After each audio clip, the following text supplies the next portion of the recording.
Hey, I'm Dina Blizzard, and you're watching One Funny Morning.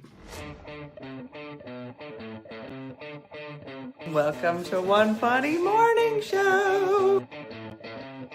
From Monday to Friday.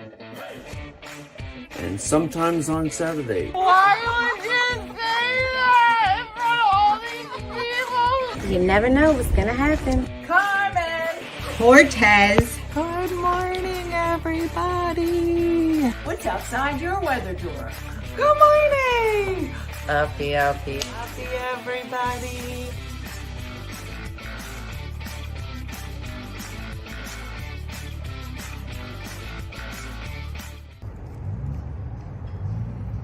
Good morning, OFM family.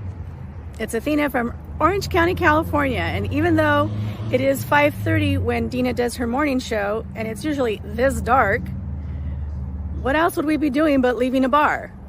Leaving our local lazy dog? Sergio's trying to be innocent. Christmas tree lights are up with the palm trees. Another local favorite, Cha-Cha's. But it is the morning show. Dina, take it away. Good morning. Okay, love you. Good morning, everybody. It is Wednesday. You made it. It's exciting. I decided to be somewhat early, really late, but early for me. So it's really good. I don't even know what I'm saying. Good morning. Guys, it's almost Friday. Let's just sit on that for a second because what? Katie, I know. Is it Thursday? It's Thursday, right? What'd I say? I don't know. Good morning. It's all fluid. It's all good. It's Thursday, right? Yeah. Did I say Friday? Whatever. I'm just excited because it's not Wednesday or Tuesday or Monday. I got a lot of things coming up this weekend. Tonight, Jacqueline's in a show. So I'm heading out to go see that tonight. Tomorrow, Jacqueline's in a show. This one's an orchestra show.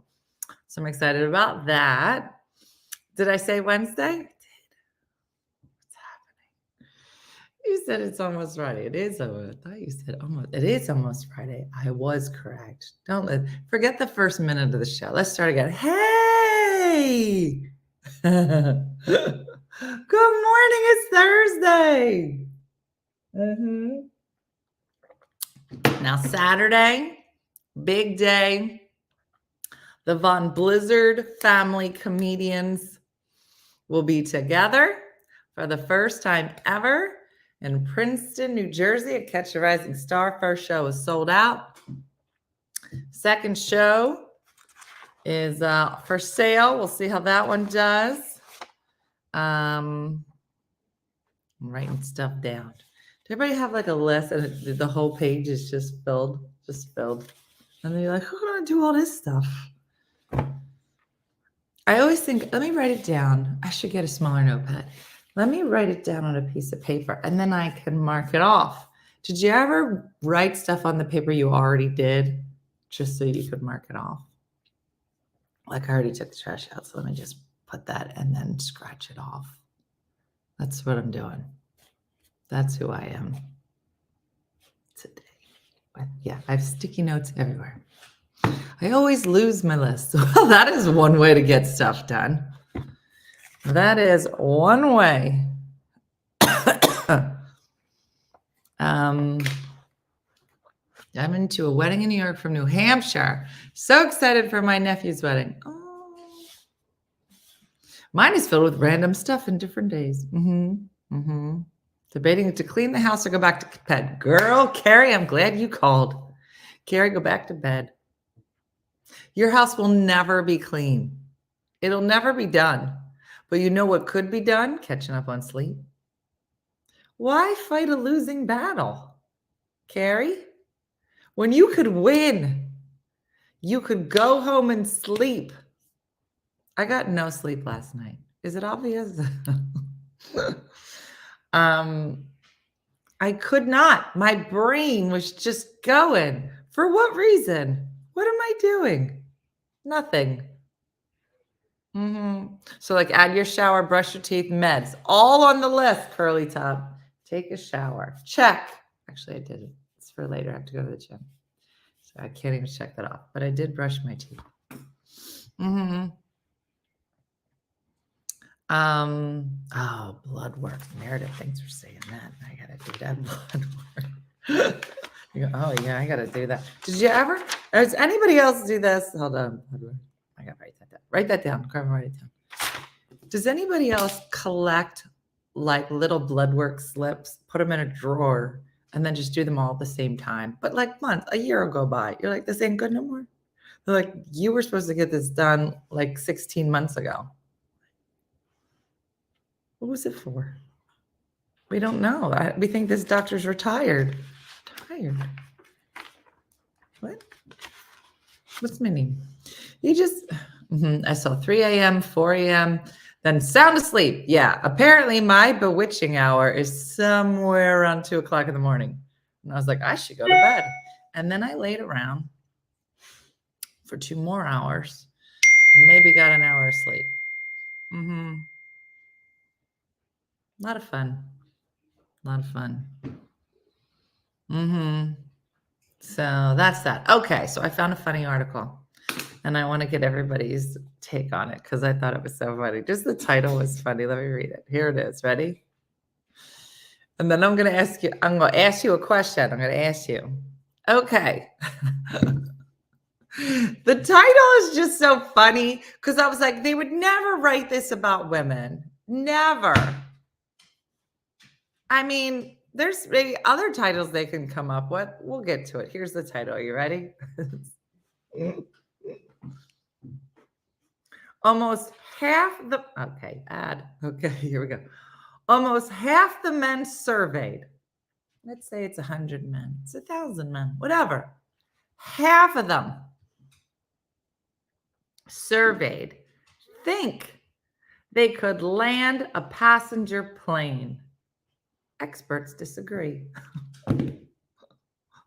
What? Yep. Almost half the men surveyed think they could land a passenger plane. Experts disagree. I don't know an expert in men, an expert in planes, an expert in common sense, an expert in life, an expert in dumb people. I don't know, but I know what I'm not, and that's an expert. And I also disagree. You don't even need to get, I know 100 men. And I can guarantee you, yes, 50 of them think they can land a plane. Guess how many I know can't land a plane? 100. Because I can tell you, I know a lot of men. Not that way, maybe. Okay. But none of them's a pilot. And I just thought, if you ask 100 women, can you land a plane? Hell no, I can't land this plane. Why are you asking me this? What? Why would you think I could land a plane? Did I go to pilot school? Does it look like I understand anything up here? No. Yeah. Why is it? Why is it that men have these ideas? Was it just too many Die Hard movies or Snakes on a Plane? But I don't understand. Picture this. You're nestled comfortably in your seat, cruising towards your destination when a flight attendant's voice breaks through the silence. Ladies and gentlemen, both pilots are incapacitated. Are there any passengers who could land this plane with assistance from air traffic control? Now, I'm going to tell you something. If Missy and I were on this plane, we'd be like, girl, we're going to die. She'd be like, can you land a plane? I'd be like, no, I can't land a plane. She goes, remember that toll booth incident and you saved the ice cream? I'd be like, yes, but that doesn't mean I can land the plane. Like, this would be the conversation that we would have. While apparently Jeremy would be in the row in front of us going, I'm a travel agent. I bet I can land this plane. Not saying that Jeremy would be this guy, but he's just a man in this scenario and he's with Missy, so he's on the plane.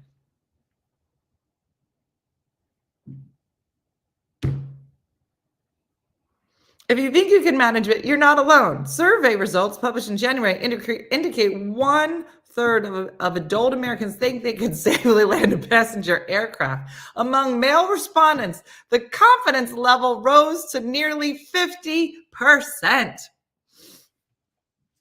What? I have a few hours logged towards piloting, and I cannot land a plane on my own. I mean, I know one man who could probably, and that's my brother who took flight lessons in high school, but I'm not sure I would get in a plane with him. Exactly. Oh, we've all heard stories of passengers who saved the day when the pilot became unresponsive.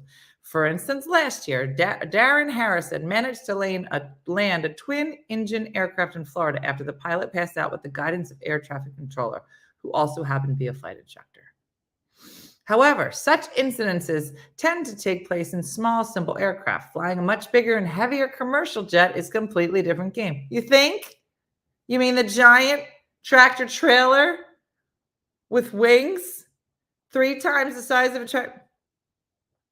A pilot spends 90% of the time monitoring autopilot and making sure everything's attended. The other 10% is managing problems. Takeoff and landing are all arguably the most difficult tasks and are always performed manually. Okay, on the ground, both takeoff and landing, training the pilot during the lesson. I want to get to the part where men think they know how to do everything. Okay, it doesn't go back to that. The bigger question is, why do pilots keep passing out? So here's my question. I just thought it was such a funny title, but here's my question. Because I think we can all say with confidence, if you had 100 ladies on a plane, sure, there's going to be one that's like, I think I know. And we're like, girl, it's you, because I am a comedian. I can tell jokes right before we die, but that's all that's going to happen. And maybe hand you a candy bar, because we are absolutely going to raid that liquor thing if we're going down. If we were dying, I'd be like, give me the liquor cart. I will be in charge of it. And that's as much as I'm going to contribute. Here's what I'm saying. Is there something? Now, it doesn't have to make sense, because this doesn't make sense, and half the men think, yeah.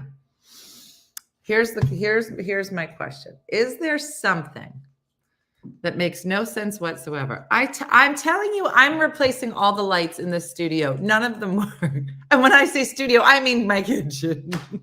This is so dumb. I swear, it's like I'm at a disco. None of these lights work. Okay, nobody move. Here's the question. Is there something, whether it makes sense or not, that if given the opportunity, you think you can do? Something you're like, you know what? Now that you've asked, I have always thought with a little bit of training, I could do blank. Now, I'll go first. Maybe it's something you've always wanted to do, but it's crazy, but you're like, I could do it. In my mind, like trapeze. Missy would be my partner. She'd be on the other side going, this is a horrible idea. And I was like, you go. Fly trapeze. She can't. Did you see my answer?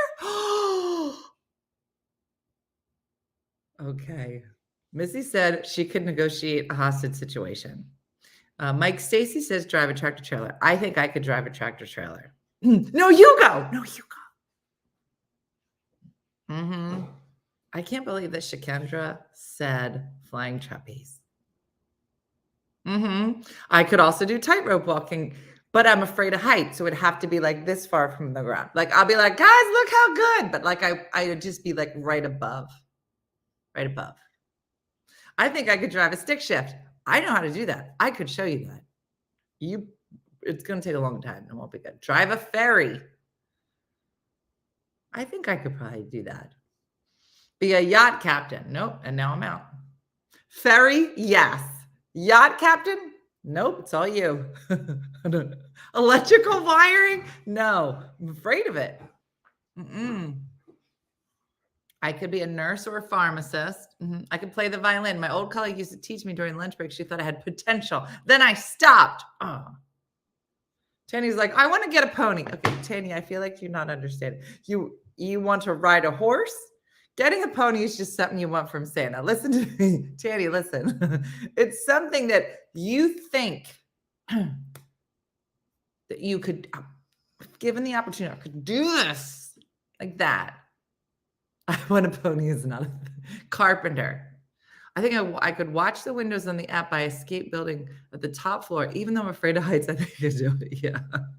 I always wanted to learn piano. Karen, I bet you'd be good. Conductor on a train. Toot, toot. I know you don't say toot, toot, but that's what I would. Be a cop. A private eye. Oh, my dear. I don't know why I just went into that accent. Frankly, my dear, I don't give a damn. Was he a private eye? I don't know. Bowl of perfect game. Look, Missy's going nuts. I could tame a wild animal. Missy's like, I've been waiting for this day. A realtor. Lisa, I think a lot of people have ideas of being a realtor. I drove a school bus for middle schoolers 2 years that deserved an Oscar. Own mini donkeys, Highland cows, and an alpaca. This is oddly specific, Jill. She's like, I'd have a mini donkey, Highland cows. Don't give me a regular cow. Do not want it. No, I don't think I could be a nurse. Clark Gable. An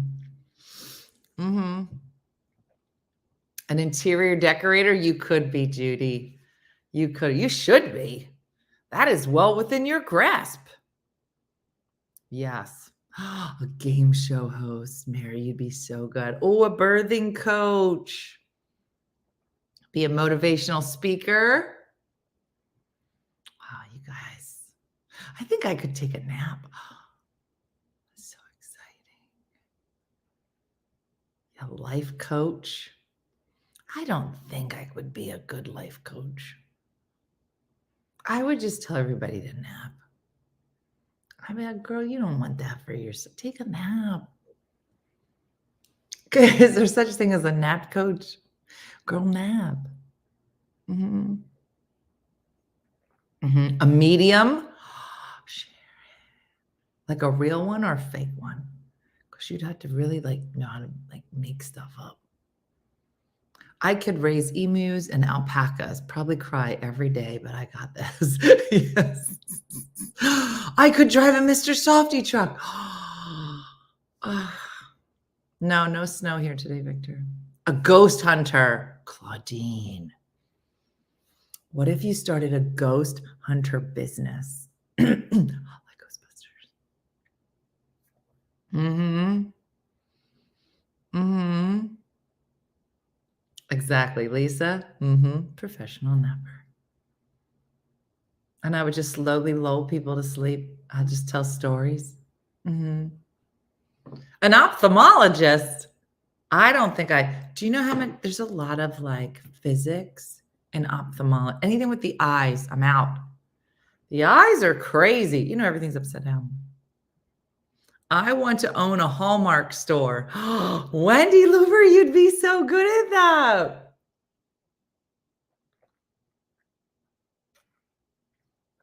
I couldn't be a medium. If anything came through the other side, I'd have a heart attack. Could you imagine?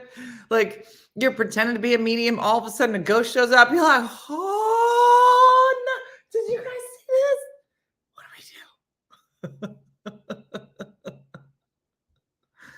Oh, it's so funny.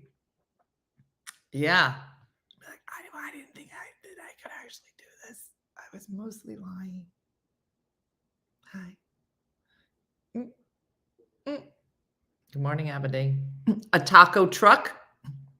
I could drive a taco truck. I'm not going to cook or anything, but I'll drive it around.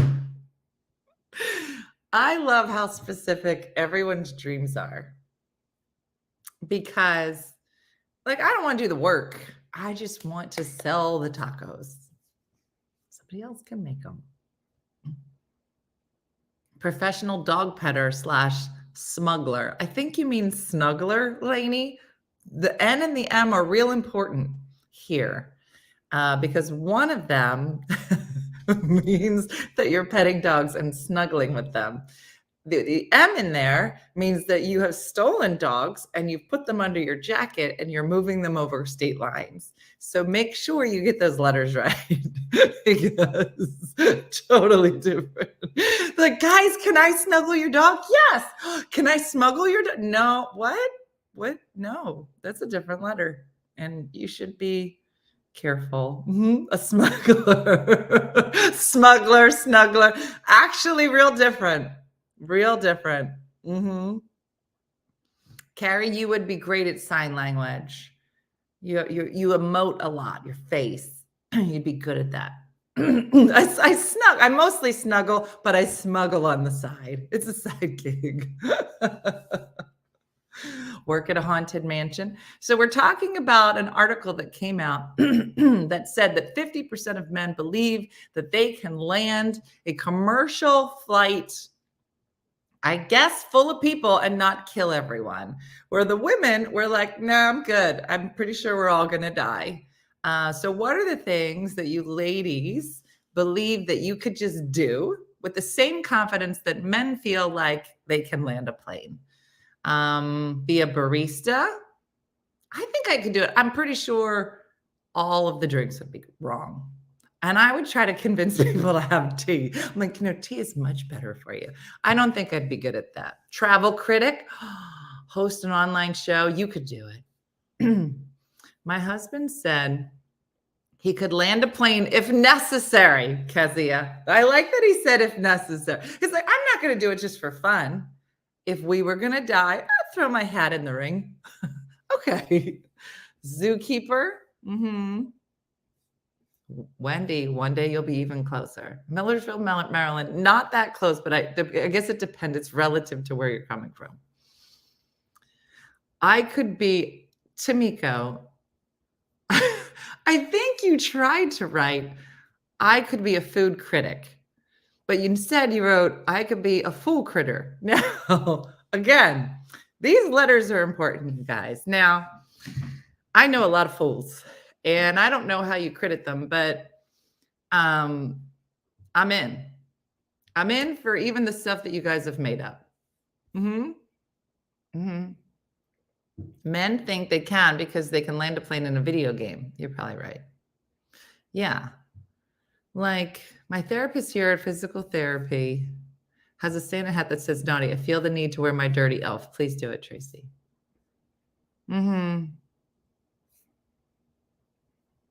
Oh, I want to run home for expected moms who are placing their babies up for adoption. I'd like to give them support. Oh, look at Katie coming in doing something nice with this. My husband said he had to try and land because the alternative is crashing. I don't know. See, my brain would be like, get out the liquor cart. I don't know. I mean, listen, my alter ego would be driving a taxi cab in New York. If flying an airplane is anything similar to that, then sure, I'll throw my hand in the ring. Michelle, sexy producer Michelle said, I would love to run an allergy-friendly cafe. Is it going to be good, Michelle? I know I couldn't do that. Would there be gluten-free items? Because then maybe I'll come. Professional shopper. All the things. So listen, whatever you put into the universe today, maybe that's your secret desire. Shikendra, maybe we need grab Missy and head to a flying trapeze school. And just do it. Be like, listen, me, Missy, and Shikendra just want to be able to catch each other one time. How long do you think it would take to train for us to catch each other one time on the trapeze? Just once. Dina, years, and maybe the replacement of some joints. Because I'm going to be honest, Missy's going to be like, are you sure you're going to catch me? I am pretty sure. Missy, I can say with confidence, I am kind of sure. But there is a mattress on the bottom. You'll be fine. Kid just, I'm not doing that. No. Just one time.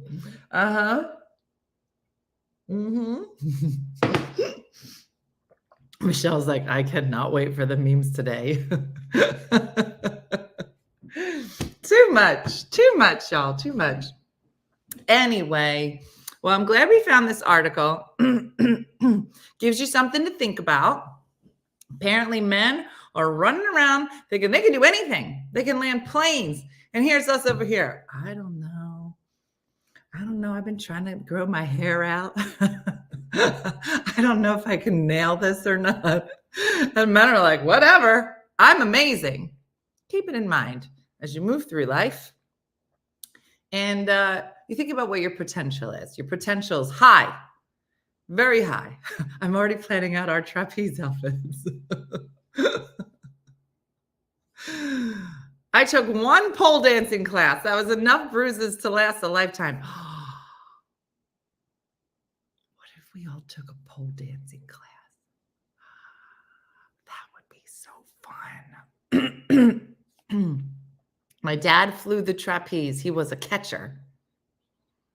I think I'm a catcher, right? I don't know. I don't know which is a better idea, for Missy to catch me or me to. No, Missy got the bad knee. She got a bad knee. I'm not trusting her. We'll go through the details. We're going to get a Zoom and work it out. But something to think about. Okay. Anyway, well, the good news is we actually have a man here to debunk some of these ridiculous claims being made by men in this random article that I found.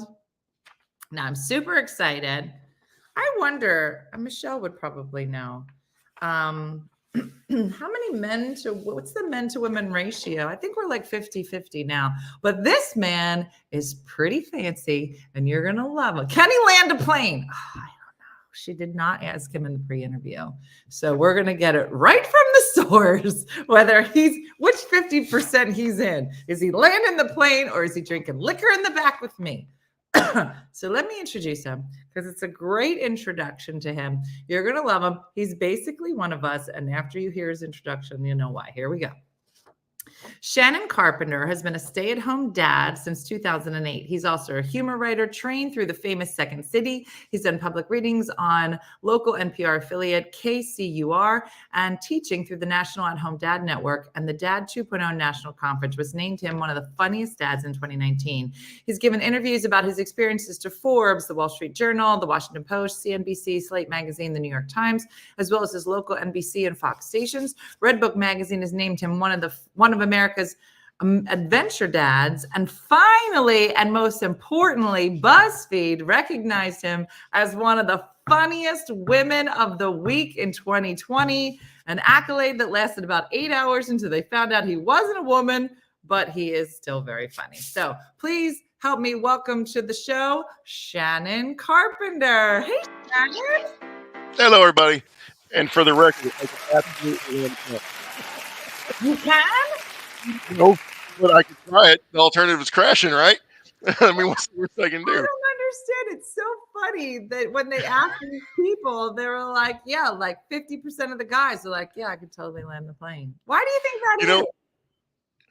I don't know. Well, actually, I do know, because I was at a conference once, and someone in the crowd, it was a parenting conference, and he said, charge ahead with the confidence of a mediocre white man. I was like, oh, that's me. I was like, that's it. I have amazing confidence for things I cannot do. Like, there was another article that said, could you survive a bear attack? And I was like, I could probably win one, I bet, as long as it wasn't a polar bear. The hubris is amazing on my end. Yeah, it's very funny. I don't know why that is, because if you ask women, they're like, no, I don't think I would. No, I would cry. No. If somebody said, would you survive a bear attack? I'd be like, is crying considered survival? Because if so, then yes, I would kill. I know my wife and I have talked about that, the plane crash and the bears. I'm like, I'd fashion some sort of weapon real quick. Yeah, I could get it done. Yeah, you look like a very woodsy kind of fellow. I know. gonna I say, got a beard. I could do it. That means I can do it. I was gonna say, you look pretty manly. If there were 100 men, I'd put you in my. I believe he could do it. I believe Shannon can do it. So, tell us a little bit about yourself. So, your name is Shannon, and I Yeah. also thought that you were a lady last week, and I was like, why is Shannon calling herself a stay-at-home dad? Michelle was like, Dina, it's in the bio, and I was like, okay. So, There it tell us, is. how many kids do you have? How long have you been the ultimate stay-at-home dad? Introduce yourself to the ladies. Sure. All right. So I've been a stay-at-home dad for 16 years. I have a 17-year-old daughter who just got accepted to the University of Arkansas. So very Oh, proud of her. I, exciting. I have a 16-year-old son that is way smarter than me. And Mhm. my 10-year-old boy is just all over the place. He's great. So I've been lucky enough to be able to raise them in person. Unlike a lot of dads, don't get that opportunity. So I took advantage of it. My wife, Erin, she's amazing. You might see her in the background. She's getting ready for work. She's an advertising executive. I've been writing for years, professionally writing for the last 6 or 7. When my youngest was about to go to college or go to kindergarten, I was like, what am I going to do now? While all 3 kids in school. And my wife just looked at me like I was an idiot. And she said, you're going to write professionally for real now. You're going to get paid for it. She goes, quit messing around. And she used more swear words than that. And I Yeah, was like, oh, like Aaron. that's a good point. Yeah, I know. To have a supportive wife has been the difference for me. So, yeah, that's who I am. That's what I do. Oh, So, and I have a book. There we go. well, I was gonna say, so what kind of writing are you doing? So, did you specifically write the book, or do you do also other kinds of writing? I wrote The Ultimate Stay-at-Home Dad, which is straight advice for dads, because there's not hardly any of it that is worthwhile. Like actually real care advice. Like how do you when you need to change a diaper, where do you go when there's no changing table? Like real advice. Mm. And so I do that kind of writing a lot. And then I write in the parenting sphere from a father's perspective. Um, and last week I had an article in the Atlantic come out that answered the question, is the world ready for men primary caregivers? you Mm. know so I try to write in those spheres, but then I do a lot of humor because the world is on fire. I can't deal with it unless I'm laughing. Get it. Yeah, So we get it. yeah, So, like Mia said, did you homeschool? You didn't I homeschool. did not, because I would be a terrible teacher. Yeah, it's next level. Next level. I don't think I'd be good at it either. No, I Um, know those guys, but nope. Now, so you've been doing this for 17 years. So Hmm. I don't know how much you've learned about our weird little community here, but Hmm. I was a stay at home. I did a stay at home momming, and then I was doing stand up part Hmm. time. So I've had my fill of people saying, "Oh, you don't work," and when I was Yeah. staying home, and then when I was working, they're like, "Oh, so you never see your kids?" So I've been on both sides. Um, but here we do. We have a really wonderful community, lots of women. Like, do you find that you have those communities, or you've created communities, or been a part of those communities? I saw there were a lot of Mhm. conferences that you've been a part of. Like, Yeah. what does it look like for fellas? So for guys, and I just want to put this out, the mom world is brutal. The whole, are you going back to work? Are you staying home? And the fight between that doesn't exist in my world. Yeah. Um, so kudos to the ladies for that one. That's harsh. I was gonna Um, say, did you find that guys, like when you talk to other fellas, uh-huh. when you're at, like a school function at night or something, like, do you find that guys would say to you, like, "Oh man, you're so lucky," or are they saying, "I could never do that"? It's more, I would love to be able to do what you do, or I would love to spend more time with the kids. Even Mm, when they admit that they couldn't and didn't want to stay home, they want more time with the kids. And it's mm. it's a misnomer that think men don't want that time with kids. We desperately crave it, you know. And the staying home, that's hard work. Some people are built for it, some are not, and I think men are very aware of that, at least. Um, well, at least in my world, but I don't get the pushback that I get does not come from fathers I meet in person. It is more institutional. It is trying to break into some of those traditional parenting spaces aren't used to a lot of men. That's some of the pushback I get mostly. And And then, what do you mean? I could go to a story time, all right? Totally cool. And there would be a moat around me. No one would sit next to me because I'm a guy. And I get it. I got a big beard, you know. and I can appear scary, and I totally understand that, and there's other times you go to the park, and I know dads this has happened to, the police show up and they want to know why you're there. Someone comes by and you're like, oh, I gotta carry around my ID to go to the park. Wow. Um, Now the online trolling is different though. Everyone takes a shot at online trolling. They call you a woman, they ask you if you have ovaries. And I'm like, dude, I can bake you a tart and I can build you a deck. Take your pick.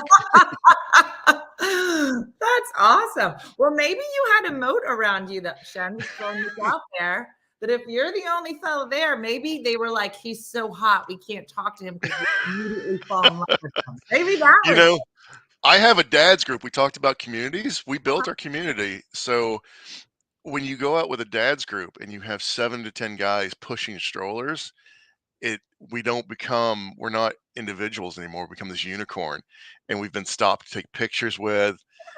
And I'm just trying to see some cool stuff, man.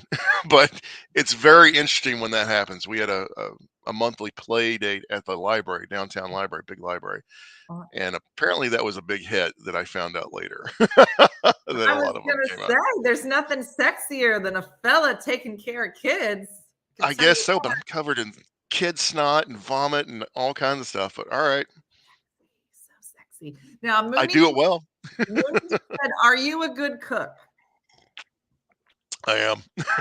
I really am. And I didn't start off as a good cook, as my wife is getting ready over there. Am I a good cook, Connie? She says now I am. She says now I'm a good cook. What's your specialty? I like to hear what everyone's specialty is. Sour cream enchiladas is my wife's favorite. I can make those almost from scratch. I don't like making the tortillas from scratch because it's the same thing as you buy, but I could. It's not hard. Hard. But I don't understand. Okay, so sexy producer Michelle, who was booking you, she started making her own crackers, and I was going to punch her right in the face. I was like, "There's literally a whole row of crackers. You can put any cracker. Why would you make homemade crackers?"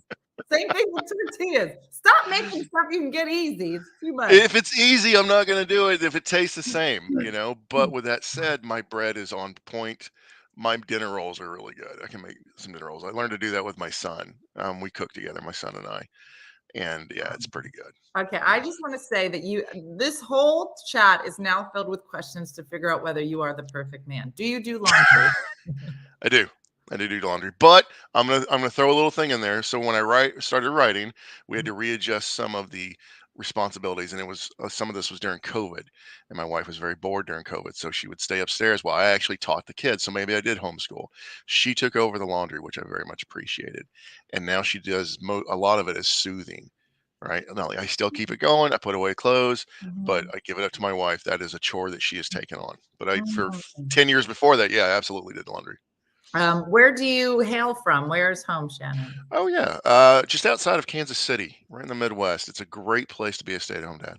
Oh, that's lovely. And Marie wants to know if you have a brother. I do have a brother who's happily married. Not a stay-at-home dad, but a very involved father. We actually talk about fatherhood a lot, my brother and I. That's lovely. Wait, did he have kids too? He does. I have nieces coming out the wazoo. I have he has Issa, who is in college right now. She is 19. I have Emma, and I have Jack, and then I also have Bo, and then I have Ava and Julian and Sita and Bodie. I got a lot of nieces and nephews. That's so funny. Now, it is kind of unconventional. I think still, I don't know. It is. When it would become the norm. I mean, things are always changing, and I think it hopefully becomes more of a norm, because I do think, like you said, I mean, I had friends when I was being a stay-at-home mom, and I had one girlfriend, she would call me by 8:30 in the morning crying. And I was like, what happened? She was like, Kylie just got the scissors out and just cut out the whole cat. Like, she just couldn't do it. She was like, I have to go back to work. I'm not a good mom when I'm home. She just couldn't do it. And I feel like in relationships, there are some guys who are just have a little bit more of a knack for it. So I guess my question is like, was this a conscious decision for the two of you and Aaron, when you sat down and said, hey, we want someone to be home. So who's going to be the caregiver? I know it was for us. We very much set up our life that way and basically chose to be on the poorer side because you're not getting dual income. Oh yeah. It was so how did that go for you? And was it from the very beginning? It wasn't from the very beginning. My daughter was almost 2 when we made the switch.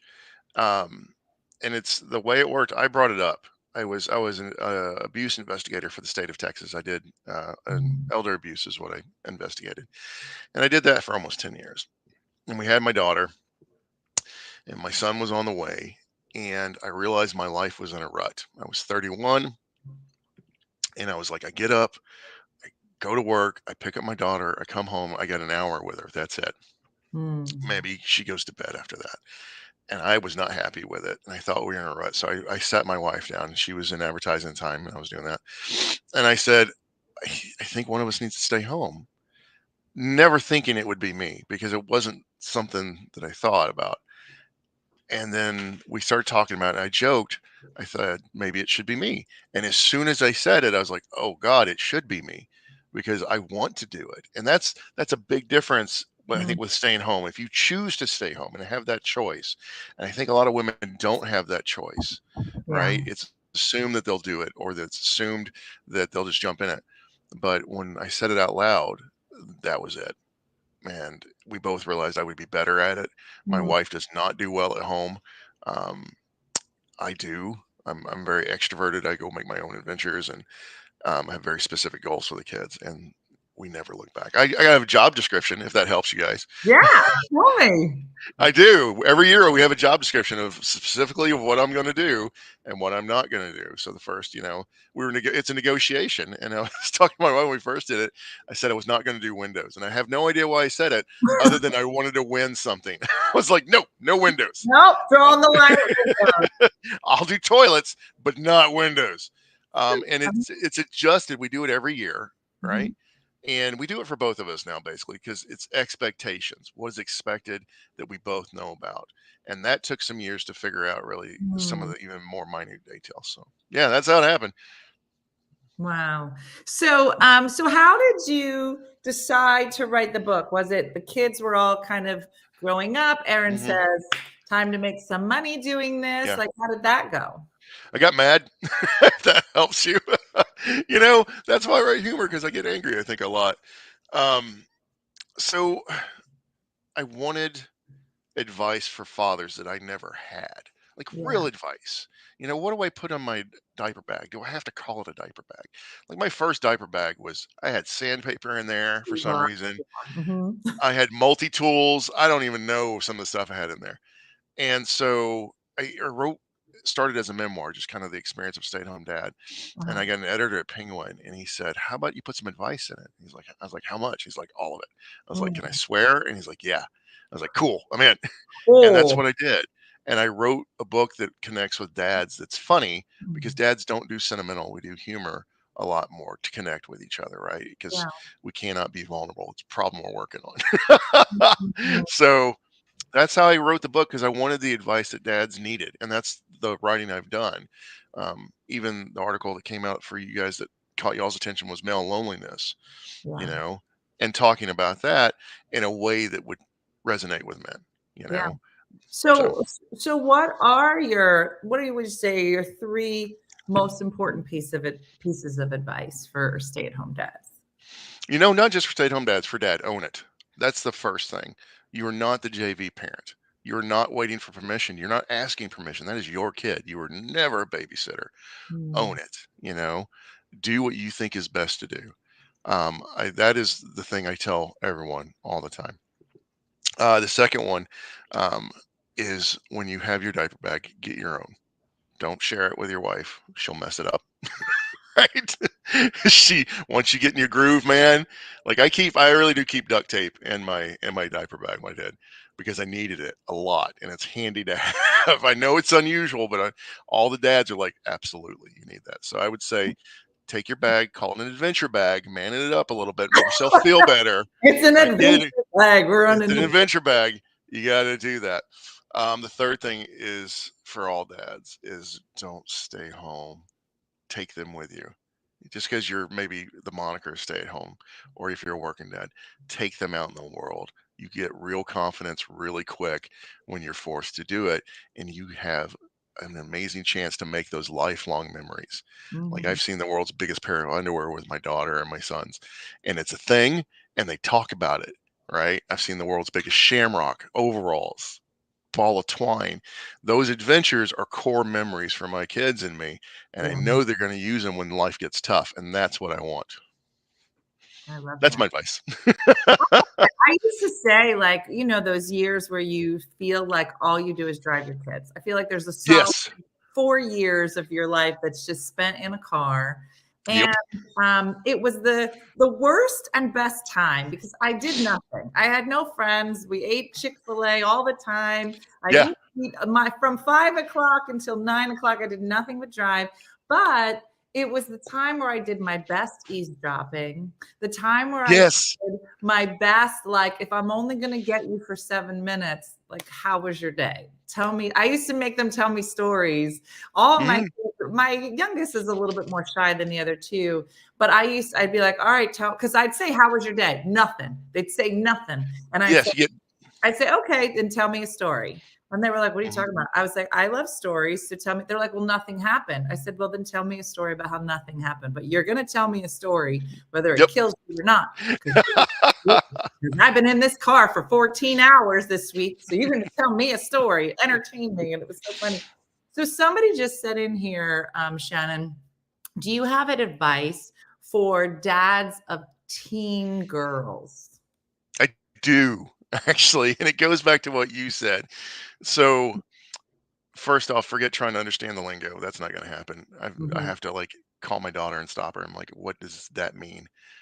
Do I slap today? Is that good or is that bad? you know. Um, So it goes back to your advice you just gave, that time that you're creating to let them exist in a place without pressure. So Mhm. I watch horror movies with my daughter, and I've been doing it for years, and they get gradually scarier because she would come home earlier than the other two, and we would watch horror movies, and I would just wait for her to open up about her day. That was Yeah. it. I was just waiting. She'd go, this happened. Then I would ask leading questions. And there's a book out there called I think Raising Boys to Be Nurturing Men that I Mm. just read. And it was basically saying create those moments to find where your kids are at and just exist in that space with them. And that's it. It's really easy, I think, to get angry with teens, but you have to understand that they're trying to figure it out and they're going to push boundaries. They're supposed to push boundaries, Yeah. and that's okay. It's how you respond to that that matters. Yeah. Yeah. Well, let me ask you this because I feel like I see this a lot when it comes to dads with teen girls. I feel Hmm. like teen girls to me are the scariest creatures on the planet, and I Yeah. avoid them as much as possible. But I remember, so I have two daughters, they're 2 years apart. So these were horrible years. And I remember, like, the minute I would get a sharp response from something, that moat. I would put that moat between us. Don't make eye contact. Don't look in her direction. Just stay on the side. Like, but for some reason, my ex used to be, it was like he was drawn to it. He was like, tell me what's Yeah. wrong. Tell me how you're doing. What did I do? Did I do something? Why? And I was like, she's gonna beat you up with her face, with her eye. Just walk Yeah. away. But he had this, I don't know if it was a need, like a damsel in distress, like he wanted to fix it. I'm like, you can't fix crazy. You can't fix being crazy. Walk away. I mean, like, go save yourself. Like, it just seemed to be like, did you find that you, like, when your daughter's upset, do you respond to her differently than when your sons are upset? I do, and I respond. I based on the individual, and I'll be honest there. I think a lot of us men are so used to tamping down emotional pain deep inside. So bring it. I've been beat up emotionally for years. It doesn't affect me. You're, you know, I think that's with my daughter. She has a tongue on her. She does, Yeah. and I'll call her out. It's like, why are you doing that? And I do. Maybe it is because I do like. I like confrontation. I've sought it out, and that's what I do with my writing, um, and it's enjoyable to me. And so I am pretty direct with her. With my Mm. son, I'm just as direct. but I know that there's a difference between the two. My son is trying to figure out his own emotions, and now his natural inclination is toward anger, right? It's toward physical anger, right? And I remember what that's like. I remember being 16 and full of testosterone and not knowing where to get. Me So I too. deal with him a little bit different. My daughter, her emotional anger when that comes out is the more tearing you down emotionally, you Mhm. know. So with my daughter, I give her a hug, and Mhm. I was like, you can say whatever you need to say to me to get this out, and I'm okay. My son, it's like, if you need to punch, let's go to I have a punch bag in the house. It's like, let's go down there. You Mm. know, that's how I do it. Now, I don't know if you know that, you probably don't know, Shannon, but I have pellets in my butt. I'm in menopause, so I have Okay. testosterone in my butt all the Nice. time. So I finally understand my son a little bit more. I'm like, oh, I'm gonna punch you in the face. Get a punching bag. It works. Yeah, no, might be next on my list. Who knows? Who knows? So it says you've caught the acting bug. Tell us about that. I didn't actually, I don't know if I caught it, but I was kind of pushed into it. Tell There me. is there's a web series there's a TV show basically. It's called Turf Valley, and it's a wonderful, funny show that presents dads as I think they really are, not as incompetent buffoons, but the guys who parent differently. Just because you're doing it different doesn't mean you're wrong, and that's a big thing that I tell people when we talk about parenting. So in Turf Valley, it's about three stay-home dads, and they have a whole thing. And I've done some promotion for them. It's like, no, you got to watch the show because I like good dad stories. So they wanted to shoot a scene with me when we were at a at-home dad conference. They came down to shoot a scene with me, and I am an awful actor, man. They were doing the whole ultimate stay-home dad thing, and I couldn't help but think a little bit like right now is like, oh, I'm here. Oh, he's the director. Oh, that's the camera, you know? And it's like, oh, look how good the actor is. And I would forget my line. I had 3 lines. That was it. Just 3 lines. So good. Yeah. But I was so in the moment of the memory of how unusual that was.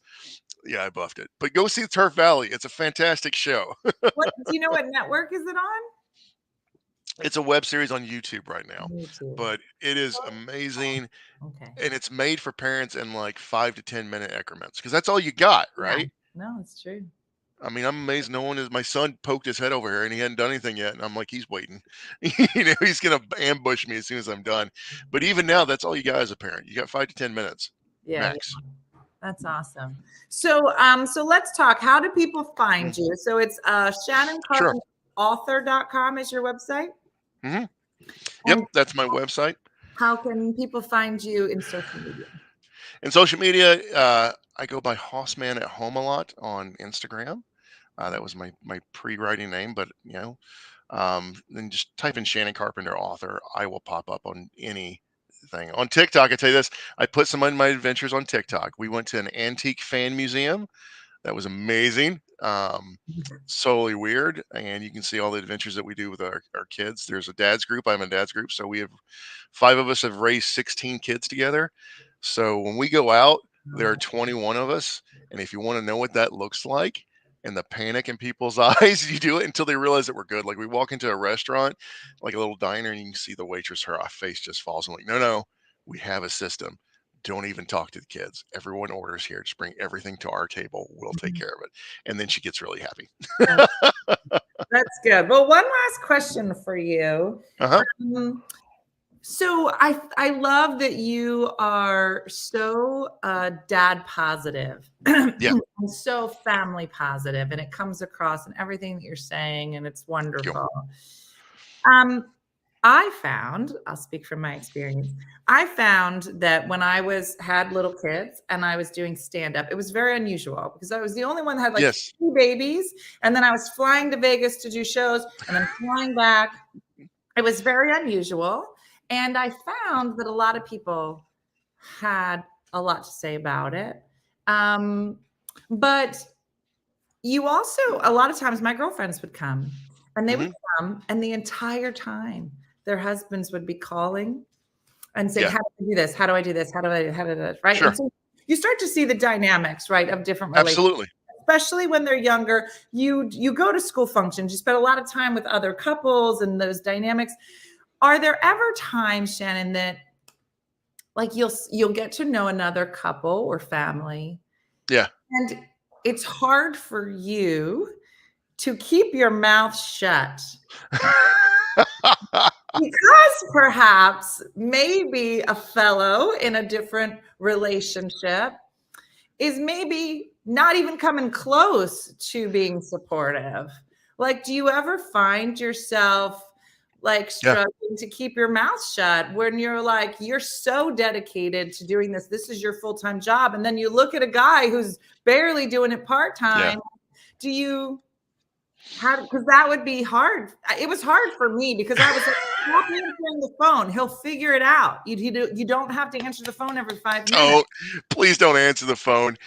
To answer the question, the dad world is, we don't, how do I put this? We don't accept weaponized incompetence. So we don't keep our mouths shut. So my first stint as a stay-at-home dad, you know what? They kind of look at me. Well, what are you going to say, though? Right? It's if you can change a diaper, you can change a tire, you can change a diaper. You cannot tell me that you can't. And I know you're full of it. And I can do it with humor, and we typically do. But it's hard to look at, when I get my 5 guys together, and when we've seen that, we're like, dude, come with me. I'll show you how to do it. And we try to be more supportive with it, but we don't accept it. Like, we're like, no. You're going to get this done. You're awesome. You're amazing. I'll pump you up, but it ain't that hard, right? You can do the day-to-day. It's the mental stuff of parenting that kills. So we don't keep our mouth shut all that much. And when I see it in the world and I write about it, I call it out if I need to. Right now I'm trying to decide and figure out what happens. How do you get men that follow these Andrew Tates and Trumps and things like that, are just fanboys that are just cruel? And like, how do we get there? Like, how did that happen?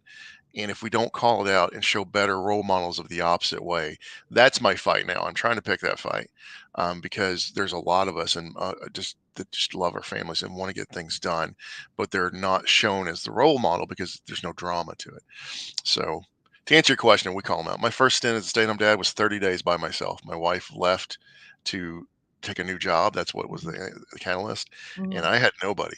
So it was sink or swim time. So, and I think it's so wonderful is that you talk about this group of fellas that you have, because I think that, even now I'm in my 50 plus and we have a group here and it ranges from 20s to 90s. We have lots of people that join, but I think that women have figured out pretty early, hunter gatherers, that we work together. We work as a community, especially in those childbearing years. And now in the divorced and widowed years, women come together, and it's just not naturally how men have functioned. And so, for you to be able to be talking about that community and leaning on each other in a way that is, promotes that community, I think is so great, because I don't think men are, like you said, you tend to push down your feelings.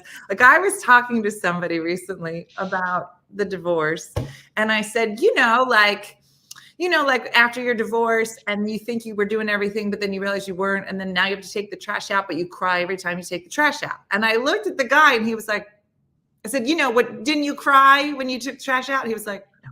I was like, like when you had to go outside and you had to pick up all the dog poop, but you were crying every time you had to pick up the dog poop. And he was like, no.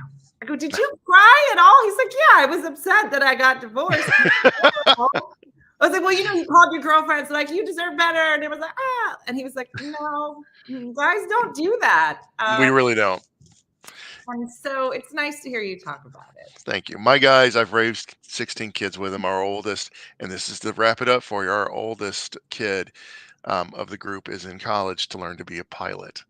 And we talk about it with him often. And I'm like, Adam, I would let you fly me. Not quite yet, but I trust you. And he's already flown. So there you go. Wow. I know someone that could land a plane. There you go. Bringing it back around, Shannon. That's a callback. Well, it's a callback for Shannon Carpenter. So listen, let's hear it for Shannon, everybody. Thank you very much. So much. You've raised the bar now, Shannon, from flying planes to being like Shannon, the ultimate stay-at-home dad. You have a lot of fans here now, so thank you guys. They're gonna go read my writing. There you go. Buy the book. You know what? Buy your book for your husband. Don't accept excuses. Everything is in there. Stay at home dad or not, forget it. He'll know how to do it. Walk away. Go to a spa. And there it is, closing it out. All right, thanks, Shannon. We'll have to have you. Thank you very much. Thank you so much. Thank- Oh my gosh, who doesn't love Shannon? Oh, love this guy. Also because his beard reminds me of my husband. Oh my gosh, that's so nice. I know. Shannon just made everybody's heart happy. Go out, check out his website. Website is shannoncarpenterauthor.com. I think Michelle put it into the comments as well. Go support this stay-at-home dad who has started what sounds like a wonderful career supporting other stay-at-home dads and creating his dad community. And I think we probably all have a lot in common with him. Because parenting is parenting, whether it's a dad or a mom. But it's nice to have fellas in that conversation with us and teaching men about community and crying. I think men should cry more. There is real hope for men. So. I cry too much. Dean cries all the time, you guys. So it's perfect. Oh, come show everybody your perfect sweatshirt that you hang up. You are going to be a good dad. I cry. Great dads cry. Mm-hmm. That should be a t-shirt. Good dads cry. Good dads cry. Oh, this is the official perfect sweatshirt. Look at it. Gorgeous. It was hanging up. Mm-hmm. Look at that head of hair, Dean. Do you think that you'll have luscious hair when you get older? You probably will. So. You know, it follows your mother's father. Grandpa, listen, I think it would be so cool once my hair turns white. Wow. Because really? White hair with the last name Blizzard. That's pretty sick. Sure. That's pretty sick. Mine's doing it. It's a lot, you guys. Michelle hates it. All of my friends hate it. Whatever. All right, that's it. It's everybody. We had a great day. We love Shannon. Check out his stuff if you get a chance. Dean's sweatshirt is amazing. I think we'll all agree. Totally worth it. And that's it. So thanks for watching. Like Judy from Saskatoon says, do something nice for yourself or others today. We look forward to seeing you tomorrow. I'll let you know how Jacqueline's gig goes. I gotta figure out what to do with this hair, girl. I'm gonna do with it. And that's it. So have a great day and a blessed day. And I look forward to seeing you here tomorrow morning for One Funny Morning. Have a good one, everybody. Bye. Hey guys, if you enjoyed today's morning show, make sure to follow us for more One Funny Mother content. Okay, all right. Morse code is tapping. And check out OneFunnyMotherStore.com for great new inappropriate swag. And for more exclusive content, consider becoming a supporter. She got a bad leg. Thanks again, and we'll see you tomorrow on One Funny Morning.